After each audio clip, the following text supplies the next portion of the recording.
crying out against the court and invoking divine justice. We are the victims, not the criminals. To God only I resort. The defendants exploded in rage upon hearing the sentences handed to 22 of them, ranging from 3 to 5 years in prison. Some even fell to the floor. This array in the courtroom on hearing the names of those who were convicted. Anger and disbelief from those who were convicted led the judge to leave the court without even reading the names of those who were acquitted. Desperation reigned outside the courtroom among the historic relatives of the defendants. They stand no chance to appeal this verdict that's issued by a special tribunal. All along, families complained that authorities kept them in the dark. Ahead of the hearing, the family of 35-year-old Muhammad Al-Zughbi told us their son, a father of 3, was on a brief visit from Saudi Arabia when he was rounded up.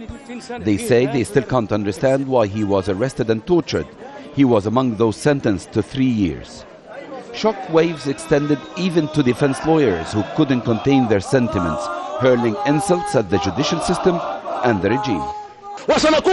This is blatant injustice, no evidence of any sort. Even the judge himself acknowledged none of the defendants had political links. Is this how the government responds to price hikes? What have they done for the people? Is this what they do to the people? The 49 defendants were brought to court after April's violent protests in Mahalla, Egypt's largest industrial city. An aborted industrial strike escalated to the worst recent riots against rising cost of living. On Monday, the judge asserted the defendants were cleared from political charges, including inciting violence and masterminding the riots, saying those sentenced only committed criminal acts such as attacking officers. But politics was not absent among activists protesting inside the courthouse.